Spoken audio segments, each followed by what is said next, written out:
Hello, আসসালামু আলাইকুম। আজকে একটা রেসিপি নিয়ে আসছে আপনাদের সামনে, পাটিসাপটা পিঠা। দেখতে থাকুন। 1 চামচ ঘি দিলাম ফ্রাই প্যানে, 2টা তেজপাতা, এলাচ, দারচিনি দিয়ে এখন কিছুটা কাঠবাদাম দিলাম, দিয়ে এখন নাড়াচাড়া করে ভেজে নেব ভালোভাবে।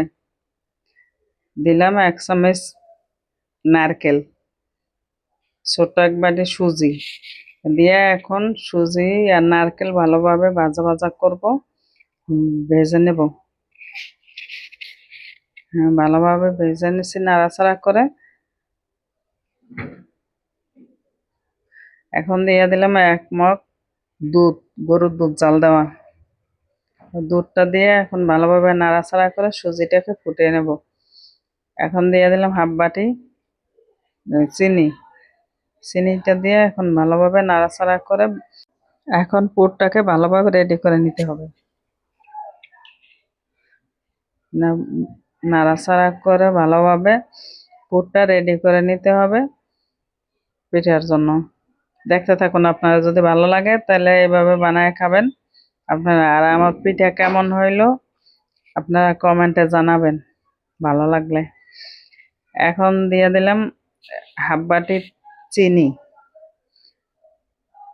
1 চামচ নারকেল, একটুখানি সামান্য পরিমাণ লবণ দিয়ে এখন ভালোভাবে কষলিয়ে কষলিয়ে নারকেল আর চিনিটাকে কষলিয়ে সুন্দরভাবে করে নেব।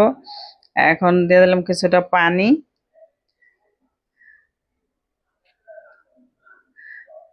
2 বাটি চালের গুঁড়া, 2 বাটি চালের গুঁড়া দিয়ে দিচ্ছি। চালের গুঁড়াটাকে ভালোভাবে নাড়াচাড়া করে মিশিয়ে নিতে হবে। চালের গুঁড়াটাকে 1 চামচ পরিমাণ ময়দা দিলাম। এখন একটা চুলায় একটা ফ্রাই প্যান বসাইছি। ফ্রাই প্যানে পিঠা বানানোর জন্য ব্যাটারটা দিয়ে দিলাম। এখন ঘুরে ঘুরে সমান করে নেব। কি হাস্যকর ব্যাপার, দেখেন ছোট্ট একটা কড়াই নিয়েছি, করে ছোট্ট ছোট পিঠা বানাবো তো সেজন্য ছোট্ট কড়াই নিয়েছি। এখন পুর দিয়ে দিলাম পিঠাতে। পুরটা দিয়ে এখন ভাঁজ দিয়ে পিঠাটাকে রেডি করে নিতে হবে। হয়ে গেছে পিঠাটা, এখন আমি উঠিয়ে নিচ্ছি। এখন আরেকটা পিঠা দিয়ে দেব। আমি পিঠা ভাজা দেখাবো না, দেখাইলে ওই ভিডিওটা বড় হয়ে যাবে, সেজন্য।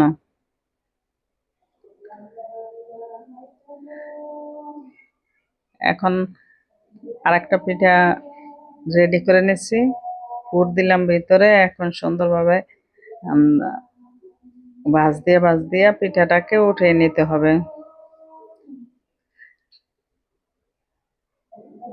এখন পিঠাটা উঠাইছি, উঠিয়ে নিতেছি। যদি আপনাদের ভালো লাগে তাহলে খাবেন এইভাবে করে। সবাই সুস্বাস্থ্য কামনা করে। আল্লাহ হাফেজ।